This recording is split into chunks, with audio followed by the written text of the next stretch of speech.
Injuries में fracture के अलावा जो भी टेंडन इंजरी होती है, कैप्सुलर इंजरीज होती है, लिगामेंट इंजरीज होती है, तो ये स्पोर्ट्स इंजरीज में आती है। न्यूजीलैंड का कैप्टन लास्ट आईपीएल सीजन में विलियमसन, तो while catching the ball he just lost the balance, he skidded and he had the anterior cruciate ligament injury.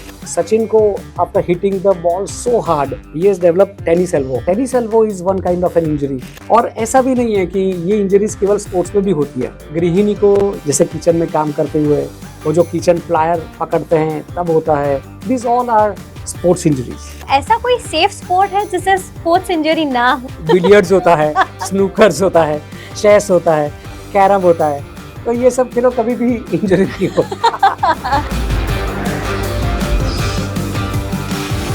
नमस्कार and welcome to let's talk podcast.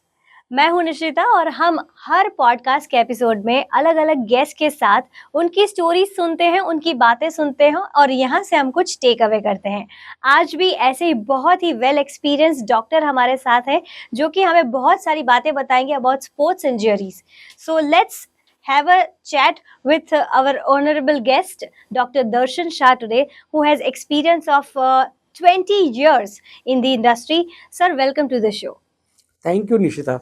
Sir, सबसे पहले तो मुझे आपसे ये पूछना है कि पिछले कुछ सालों से एक वर्ड जो लोगों के कान में पड़ रहा है वो है स्पोर्ट्स इंजरीज। तो एक्चुअल में सबको ये डिटेल में पता ही नहीं है कि स्पोर्ट्स इंजरीज क्या होती हैं। So what is this word? I am really concerned and I am really curious to know कि स्पोर्ट्स इंजरीज क्या होती हैं।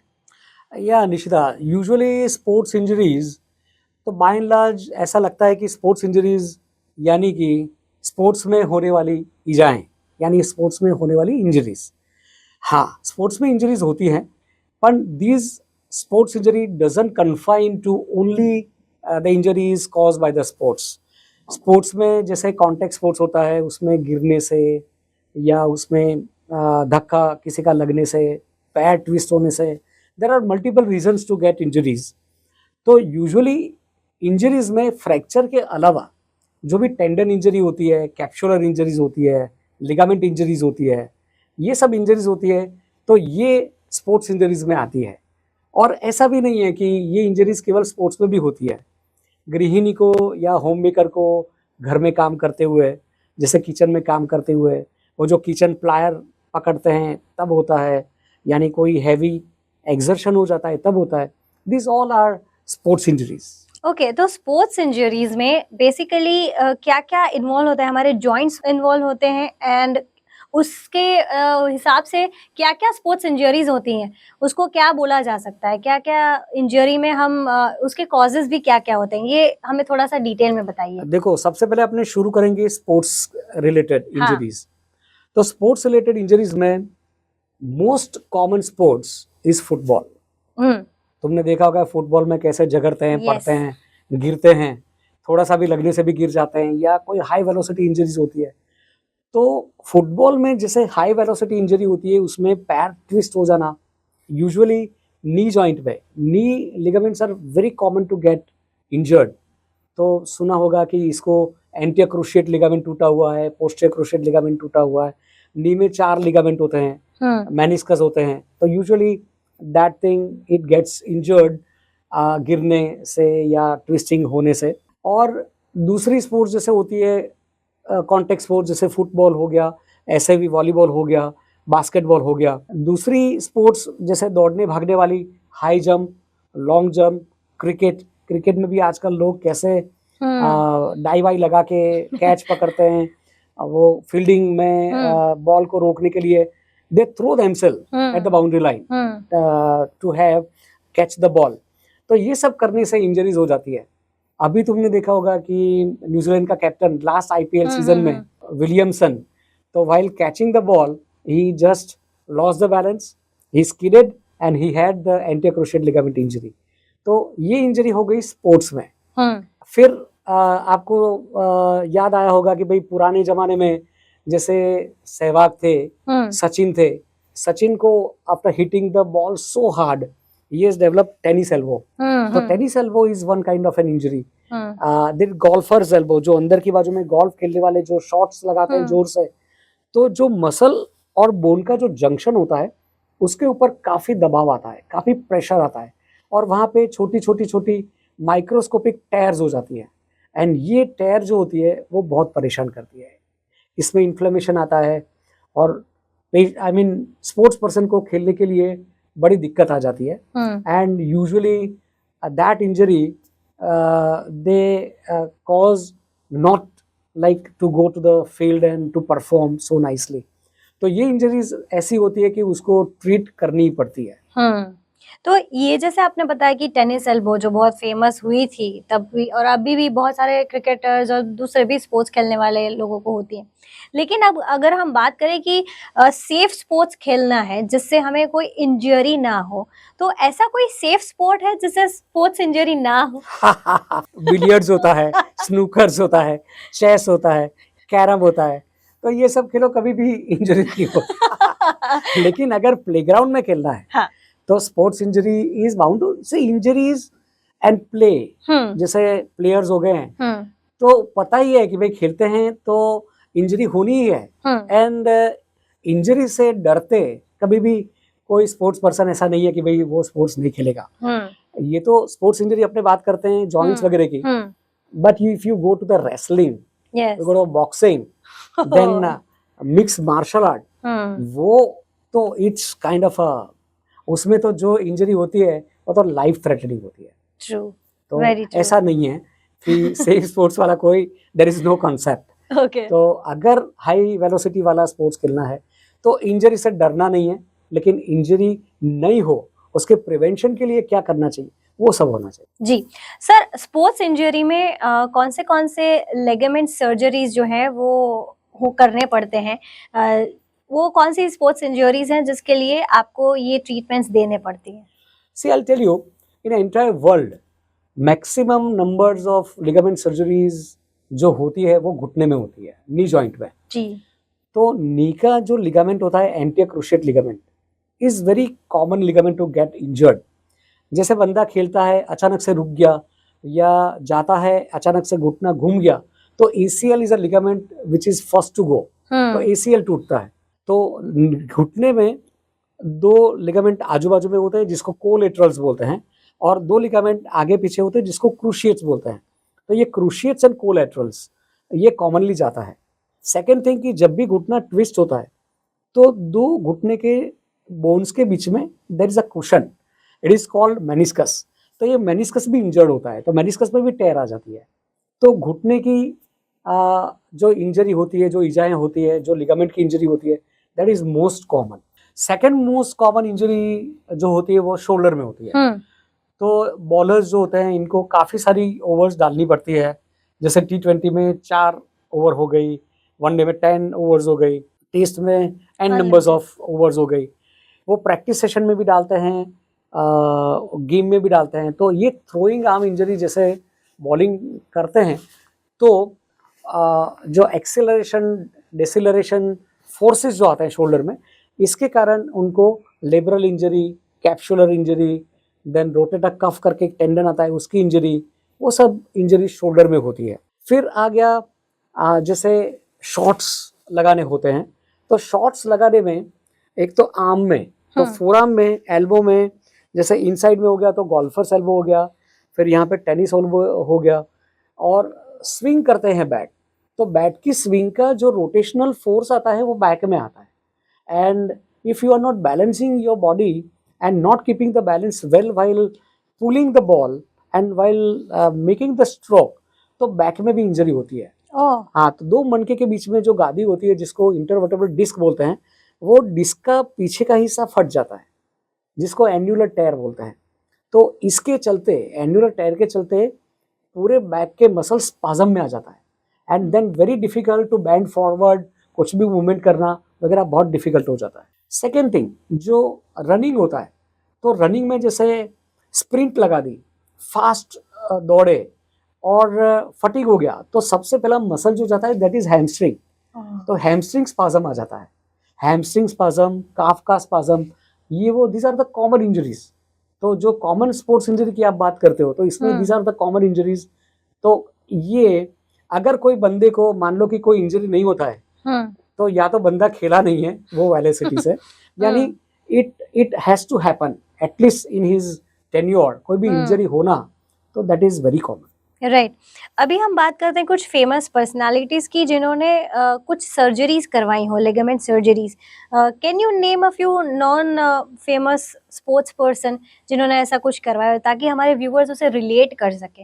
हाँ, तो अभी पहले तो ऐसा था कि जो भी स्पोर्ट्स पर्सन को इंजरीज होती है वो सर्जरी करवाते थे तो वो लोग डिक्लेयर नहीं करते थे कि भाई ये मैंने करवाया हुआ है. लेकिन nowadays because of the media and because of so many thing अभी रिवील हो जाता है किसको क्या इंजरी हुई हुई है.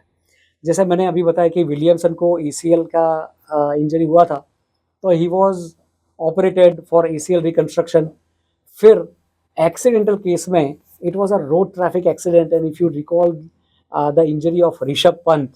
Yes. Rishabh Pant has a dashboard injury and his car was badly struck with a divider and he had almost most of the, I mean out of 4, 3 ligaments were injured. That's what I came to know through newspaper.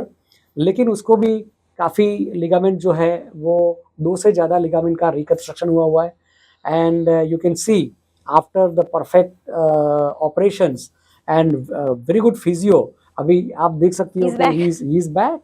Die भी लगाता है और अच्छे से दौड़ता भागता भी है. He is doing very well. And जिससे मैं बहुत ही इम्प्रेस हुआ हूँ ही इज रविंद्र जाडेजा. जाडेजा उसको ACL इंजरी हुआ था जिसको स्पोर्ट्स के चलते नहीं हुआ था लेकिन कुछ एंड्योरेंस एक्सरसाइज करते हैं, कुछ रिक्रिएशन करते थे तो उसमें कुछ वाटर स्पोर्ट्स के दरमियान में उनको ACL का इंजरी हुआ था और he was operated for ACL reconstruction. और अभी देखो क्या भागता है बंदा and commitment he shows in the field is phenomenal. तो ये है. इवन बैडमिंटन वाले भी काफ़ी जो है जिसको ऑपरेट किया गया है उनका लिगामेंट ऑपरेट किया गया हुआ है. सो सर ये जितने भी स्पोर्ट्स पर्सन है उनको कहते हैं ना कि अगर वो स्पोर्ट्स नहीं खेलेंगे तो that is their bread and butter. तो वो कैसे मतलब वापस कितने टाइम में आ सकते हैं? उनकी इंजरी जैसे कोई लिगामेंट का कोई सर्जरी हुआ है उनको कितना टाइम लगता है वापस आने में to be that perfect to get that perfect body and shape and then come back to their game and perform well? Exactly. Nishita, usually it depends on how grievous is your injury. हाँ. अगर मान लो कि grade 1 या grade 2 injury हुआ जिसको surgery की जरूरत नहीं है तो अभी right now we are having a very good physiotherapy apparatuses. तो वो फिजियो से कम 3 हफ्ते या 4 हफ्ते में they can come back to the sports. अच्छे से हीलिंग हो जाता है लिगामेंट का, टेंडन का, मसल का जो टेयर हुआ है वो 3-4 हफ्ते में वापस दे can come with very good physio. लेकिन जब भी सर्जरी करवाते हैं जिसे लिगामेंट नया डालते हैं यानी लिगामेंट की कोई सर्जरी होती है तो लिगामेंट रिकंस्ट्रक्शन वाले को usually we recommend at least 6 months to come on to the field. क्योंकि उनका हीलिंग का हर एक लिगामेंट का सर्जरी का हीलिंग का एक पर्टिकुलर पीरियड होता है. That is usually 3 to 3.5 months जो अच्छे से हीलिंग होता है. उसके बाद में physio. And another thing is proprioception. Proprioception means जो भी घुटना होता है, जो बॉडी के अर्गोनॉमिक्स होते हैं, बॉडी के काइनेमेटिक्स होते हैं, उसको स्पोर्ट्स के हिसाब से ट्रेनिंग दी जाती है. तो इसके लिए और फिजियोथेरेपी चाहिए. तो मेरे हिसाब से 6 months is minimum to get all the sports person to get to the field. तो सर जैसे 6 months आपने बोला मिनिमम चाहिए होता है उनको रिकवर होने के लिए, लेकिन कुछ बहुत बड़ा टूर्नामेंट आ रहा है और हमने मूवीज में देखा है कि ऐसे नहीं मैं खेलूंगा या खेलूंगी and they get back to the field and they perform well. ऐसा रियल में होता है कि वो जिद करके जाएं खेलने के लिए and they doctor can not help and then they perform well sometimes? Does that happen in real? Not, I'm really speaking not in the current scenario. हाँ. पहले जो है होता था तो पहले तो बंदा बड़ा है या बड़ा नाम है या तो वो अपनी इंजरी के चलते या पार्शियल हीलिंग में भी he used to go to the field. Oh. लेकिन definitely I'll tell you the person will underperform if he is having not completely fit, तो he'll underperform. So we as a doctor, we as a surgeon, definitely we advise them to go after their full recovery. Otherwise, they'll not go, I mean, they'll not do the best of their capacity, true.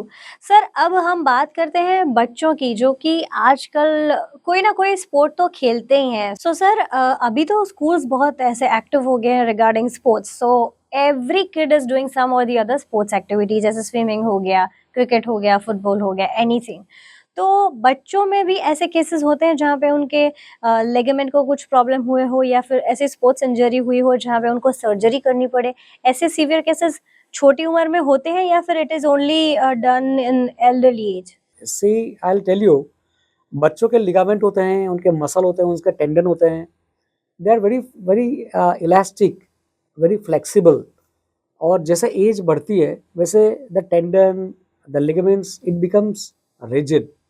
तो बच्चों में उनके elasticity से चलते और उनकी flexibility से चलते लिगामेंट इंजरी केसेस एंड उनका जो स्टैटिस्टिक्स होता है वो कम होता है। हाँ होता है, एकदम हाई वेलोसिटी हो गया तो वो टूटता है, लेकिन उनका मैनेजमेंट और उनकी सर्जरी थोड़ी सी चैलेंजिंग होती है। बिकॉज यूजुअली जो लिगामेंट होते हैं, तो ligaments are what, ligaments are the attachment between the two bones in the joint. और बोन्स जो जॉइंट के नजदीक के बोन्स होते हैं उसको एपिफिसिस बोलते हैं, एंड दिस एपिफिसिस आर ग्रोइंग। तो उनकी हड्डियां बढ़ती है। तो अगर वो एपिफिशियल अरेस्ट हो गया सर्जरी के टाइम पे, तो बच्चे का हो सकता है कि टांग छोटी बड़ी हो जाए या हड्डी छोटी बड़ी हो जाए सर्जरी दरमियान में, अगर एपिफिशियल अरेस्ट हो गया। और इस तरह से ये होता है। तो usually it is more challenging nowadays. The different techniques are also available to fix up the ligaments in the adolescent period, यानी जो बच्चे बढ़ते हैं उसमें इंजरी होती है, तो वो टेक्निक अलग होती है। लेकिन उन कंपैरिजन में स्टेटिस्टिक्स में जो एडल्ट्स में होता है उसके चलते बच्चों में लिगामेंट इंजरी का स्टेटिस्टिक्स थोड़ा कम होता है। ओके सर, लेगामेंट की हम बात कर ही रहे हैं, तो वो जो लेगामेंट सर्जरी का पूरा जो प्रोसेस है, उसका जो ट्रीटमेंट है वो क्या होता है, कितने दिन का होता है, और कितना टाइम लगता है उसमें, और प्रोसेस में क्या क्या इंक्लूड होता है, ये सब थोड़ा सा हमें डिटेल में बताइए। निश्चित लिगामेंट सर्जरी यूजुअली से लिगामेंट ऐसा होता है, कुछ लिगामेंट ऐसे होते हैं कि उसमें रीजनरेशन यानी कि हीलिंग की कैपेसिटी होती है, लेकिन कुछ लिगामेंट ऐसे होते हैं जिसमें हीलिंग होता ही नहीं है। देन इट इज ऑल और नन। एक बार लिगामेंट टूट गया सो टूट गया, तो लिगामेंट को रिकंस्ट्रक्शन, तो लिगामेंट नया ही डालना पड़े। तो लिगामेंट नया डालने का मतलब क्या है कि लिगामेंट के इसके हिस्टोपैथोलॉजिकल स्ट्रक्चर जो होता है ना, तो वो टेंडन में होता है। अपने बॉडी में मसल के जो एंड होते हैं वो टेंडन होते हैं, तो खुद के बॉडी में से टेंडन निकाल के उसका ग्राफ्ट बनता है, और वो ग्राफ्ट लिगामेंट जहाँ पे फिक्स होता है वहाँ पे उनकी नेटिव प्लेस में ये ग्राफ्ट फिक्स होता है। अलग अलग उसके गैजेट्स होते हैं, उससे ये इम्प्लांट से ये फिक्स होता है और नया लिगामेंट बनता है। और जो ग्राफ्ट जो अपने ने इम्प्लांट किया, that will function as a new ligament. Okay. तो यूजुअली ये सब सर्जरी होती है वो आर्थ्रोस्कोपिक सर्जरी बोली जाती है, यानी दूरबीन से पूरा ऑपरेशन होता है। इट्स अ की होल सर्जरी, एंड एक ही दिन का काम होता है। इन 24 आवर्स तो अपने सर्जरी करके पेशेंट को डिस्चार्ज भी कर सकते हैं। In some of the centre it is a day care surgery, it's an office procedure. तो एक ही दिन में काम किया, ऑपरेशन किया, शाम को you can discharge the patient. So it's kind of a dental surgery kind of thing. तो एक दिन में काम लिगामेंट सर्जरी का हो जाता है। It is very fast and very effective, and बंदा से वेरी सेकेंड डे, जैसे घुटने के लिगामेंट के रिकंस्ट्रक्शन किया तो दूसरे दिन से ही पैर के ऊपर वजन देके चल सकता है, and he can go to his job, और जो भी उनका नॉर्मल फंक्शन होता है वो कर सकता है। ओके सर, इसके बाद यानी कि सर्जरी हो जाने के बाद जो भी डाइट होता है या फिर जो भी एक्सरसाइजेस होते हैं वो क्या होते हैं, वो और उसके बाद का प्रोसेस कितना इम्पोर्टेंट होता है? लिगामेंट सर्जरी के बाद में usually you should take good protein, यानी high protein diet, and good nutrition. और न्यूट्रिशन में विटामिन्स अच्छे से लो तो उसका हीलिंग फास्ट होता है। एंड इन पर्टिकुलर थिंग्स में vitamin C is very important for the healing of all the collagen tissues.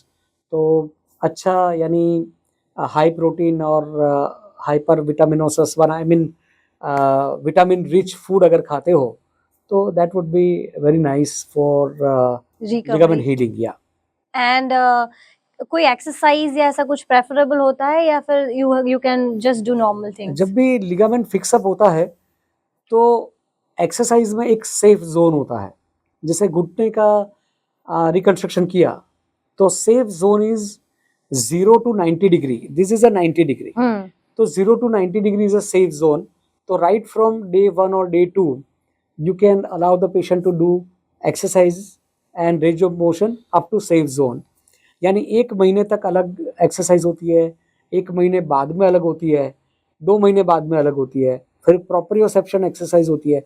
यानी according to protocol rehab ligament के हिसाब से मैनेज करना पड़ता है। ओके सर, अभी आजकल एक नई भी जो कहते हैं ना प्रोसेस या ट्रीटमेंट आप उसे बोल सकते हैं, वो मार्केट में सुनाई दे रही है, and that is stem cell therapy.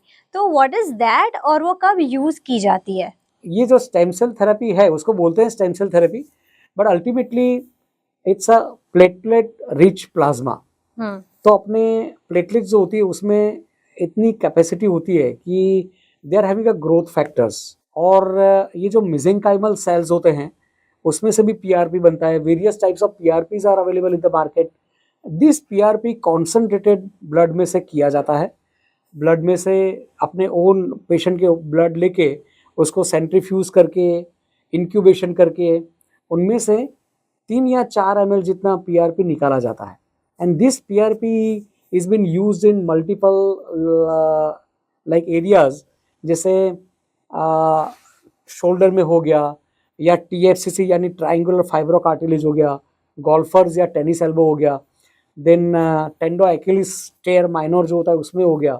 तो उसमें अल्ट्रासाउंड गाइडेड पीआरपी के इंजेक्शन दिए जाते हैं। That is very effective. And I am also having numbers of cases where I have injected ultrasound guided PRP, and all these patients are doing very well. So it's a kind of fast and fast recovering therapy. You can say it's a minimally invasive, यानी like non invasive method, simple injection देना हुआ। और surgery के चलते ये थोड़ा patient को थोड़ा इजी हो जाता है, लेकिन it cannot replace the surgery.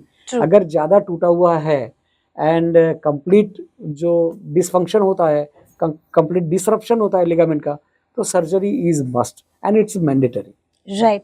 अब सर ये सब हम स्पोर्ट्स इंजरी और जो भी ज़्यादा मोबाइल या एक्टिव होते हैं उनके बारे में बात कर रहे हैं, तो सबसे ज़्यादा कहते हैं ना जो होम मेकर्स हैं वो उनको कुछ ना कुछ ऐसी टाइप की इंजरीज होती रहती है रिलेटेड टू लिगामेंट्स। तो उनके कौन से केसेस आपने देखे हैं maximum, and what are kind of treatments that you have given to them?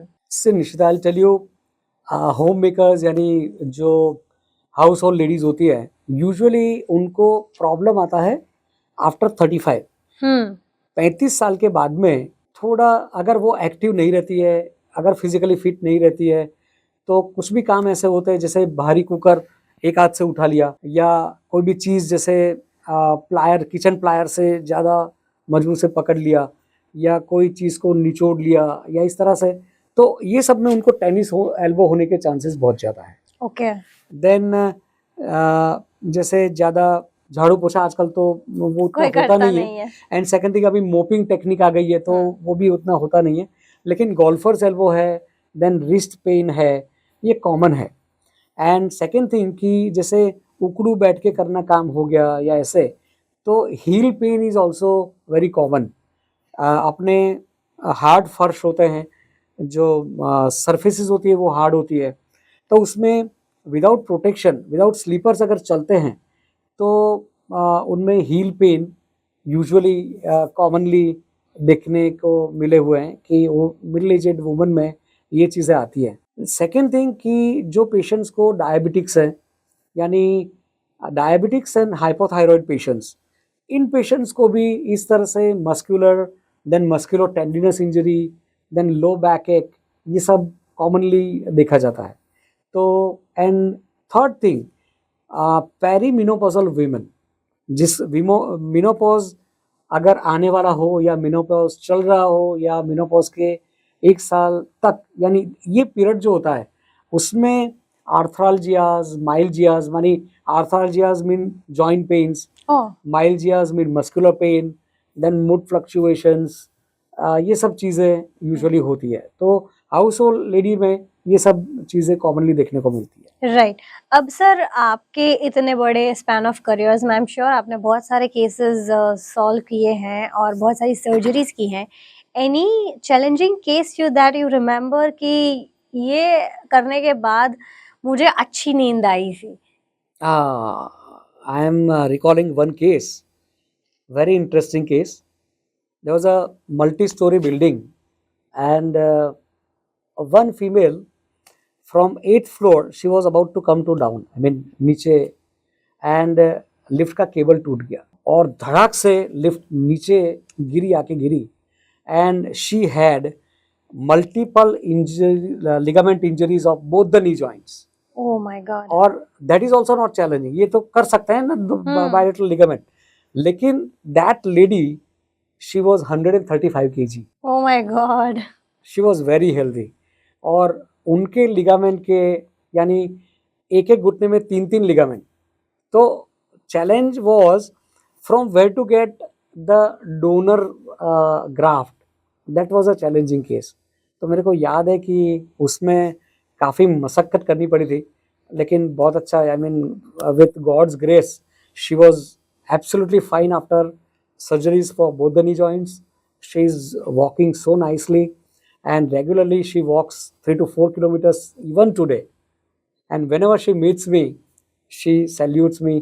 And ये gratitude उनकी आंखों में देख के अपने को लगता है कि नहीं, अपना काम बन। Very true sir. और ऐसे ही बहुत सारे हमारे पॉडकास्ट व्यूअर्स हैं जो चाहते हैं कि आपसे कुछ टेक अवे करें, हमारे इस एपिसोड से कुछ टेक अवे करें, क्योंकि बहुत सारे लोग बहुत कुछ करते हैं। तो जैसे कि मैं आपसे पूछना चाहूँगी कि कोई एक रेमेडी जो वो कर सकते हैं इन देयर डेली रूटीन, जैसे कि अगर कोई सुबह से शाम 9 to 5 के जॉब में है, वो बैठ के जॉब करते हैं, तो उनको क्या करना चाहिए ताकि उनको ऐसा कुछ भी लेगमेंट का या फिर कोई दूसरा प्रॉब्लम ना हो? Nishita, I will tell you, see मैं तुम्हारे क्वेश्चन को आई डिवाइड। तो डिवाइड में पहले तो एक करता हूँ कि फॉर स्पोर्ट्स पर्सन, तो स्पोर्ट्स पर्सन कभी भी ऑन द ग्राउंड या ऑफ द ग्राउंड कभी भी इंजरी होती है किसी को भी, तो सबसे इंपॉर्टेंट चीज है rice. Rice, really rice is important. Rest. RICE. Yes, you are right. R means rest, I means icing, C means compression, and E means elevation. अगर वो राइस थेरेपी करते हैं तो एटलीस्ट फर्स्ट एड उनका अच्छा हो जाएगा, the player would be pain free, और उनका फर्स्ट एड मैनेजमेंट अच्छे से हो जाएगा। Then he should consult to the nearby hospital. तो प्राइमरी और सेकेंडरी सेंटर्स में जाके वो इलाज करवा सकते हैं। एंड आफ्टर दैट अगर ज़्यादा लिगामेंट इंजरी हुई तो MRI और वो सब डायग्नोस्टिक टूल से वो पता कर पाएगा कि भाई क्या इंजरी हुई है। Then he should come to like a sports consultant like us to get it operated. Arthroscopic surgery भी करवा सकते हैं। रहा सवाल आज के ज़माने में टेकीज का, तो पूरे दिन 10-12 घंटे बैठ के टाइप वाइप करते रहते हैं ऑन द चेयर, कुछ भी मोबिलिटी होती नहीं है, there is no locomotion. For them I am having at least 2 to 3 tips. जैसे टाइपिंग हुआ तो I always suggest them to type keeping the forearm on the desk, and the person should not have the forearm in the air, he should not do like this, he should keep and do the typing like this, keeping the forearm rested on the table and do the typing. Second thing, जैसे 1 घंटा 2 घंटे का typing हो गया, then he should do stretching of the wrist. जैसे ये volar flexion हो गया, ये डॉर्सी फ्लेक्शन हो गया, तो कैसे भी स्ट्रेचिंग करके हाथ का, शोल्डर का, ऐसे स्ट्रेचिंग वो कर सकते हैं। जब भी बैठे हुए हैं तो हर 2 घंटे में खड़े होके keeping the hands back to the lower back and do the stretching. तो ये स्ट्रेचिंग से जो मसल स्टिफ हो जाते हैं तो उनको अच्छा सा स्ट्रेच मिल जाता है। एंड थर्ड थिंग कि जैसे स्पोर्ट्स वगैरह खेलना है या कैसे कॉन्टेक्ट स्पोर्ट्स खेलना है या रनिंग, जंपिंग, जॉगिंग जो भी करना है, तो राइट सीधा स्पोर्ट्स में जाने से पहले the person, I mean the player has to do warm up exercises. Right. जब भी मसल वार्म अप नहीं होंगे तो muscles are not ready to get the stress, तो मसल को वार्म अप करके ही स्पोर्ट्स में जाना चाहिए। राइट, चाहे वो जिम हो, योगा हो, स्पोर्ट्स हो, एवरीथिंग, एनीथिंग। फॉर एवरीथिंग, सही, या फिर योगा हो गया, या आजकल जुम्बा हो गया, पिलाटेस हो गया, या walking and on the treadmill हो गया, यस। साइकिलिंग हो गया। लेकिन सबसे पहले 10 मिनट का warm up is necessary for all the muscles and all the joints. Okay sir, one more takeaway for the viewers. कैसे हम स्पोर्ट्स इंजरी को प्रिवेंट कर सकते हैं, हम उसे कैसे रोक सकते हैं? क्या कुछ हम डाइट ऐसा ले पाए, या फिर हम कैसे अपना ध्यान रखें जिससे हमें स्पोर्ट्स इंजरी ना हो?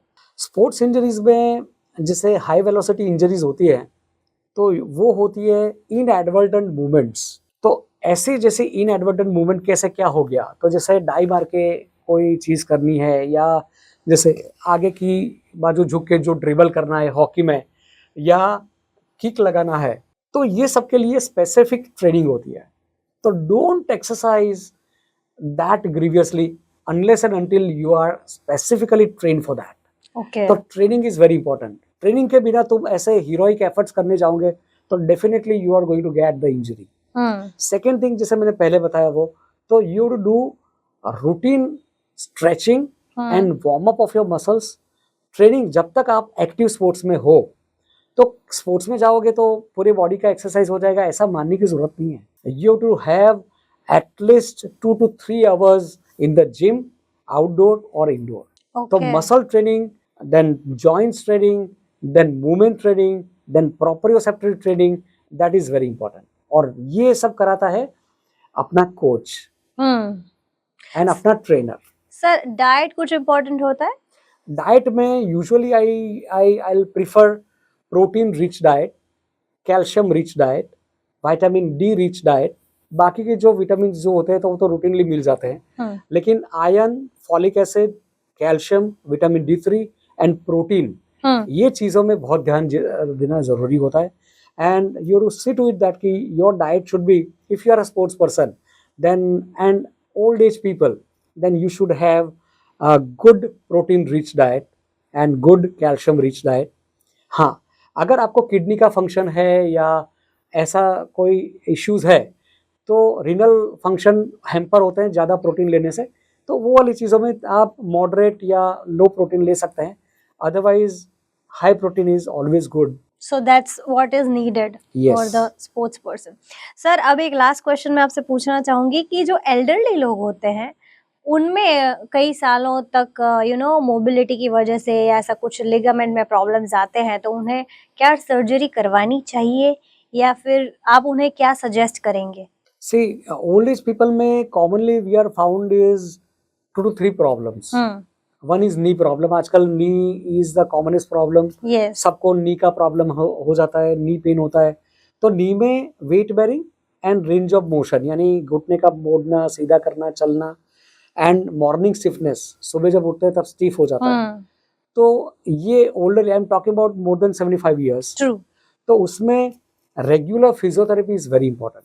सुबह उठ के अपने बेड से उठने से पहले एटलीस्ट पैर को अच्छी तरह से मूवमेंट करके ही उनको उठना चाहिए।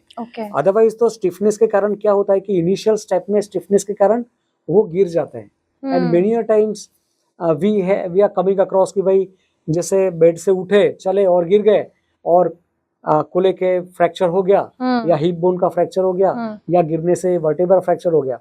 तो इसके लिए इनको पहले मूवमेंट करके थोड़ा सा एक्वेंट होके फिर चलना चाहिए ओल्ड एज पीपल में। रहा सवाल उनके ligament injury at the old age, तो usually we do not prefer, क्योंकि लिगामेंट सर्जरी एथलेटिक एक्टिविटी के लिए होती है, not for the routine physiology. Routine physiology के लिए तो उनको लिगामेंट सर्जरी की आवश्यकता नहीं होती है, केवल फिजियोथेरेपी से काम चल जाता है। लेकिन हाँ, ओल्ड एज में भी अगर वो एक्टिव है, the joint condition is very good, and still the person wants kind of little activity, sports activity, तो उनमें कोई हर्ज नहीं है लिगामेंट सर्जरी करवाने का। Okay, thank you so much, sir. It was so enlightening session regarding sports injury and other injuries as well. It was wonderful having the conversation and diving deep into this topic. Yes. Absolutely, sir. It was pleasure. Thank you so much. ऐसे ही हम अगले episode में हमारे ऐसे ही कोई बेहतरीन guest से मिलेंगे और बहुत सारी बातें करेंगे लेट्स टॉक पॉडकास्ट में। Furniture courtesy Teroni furniture private limited.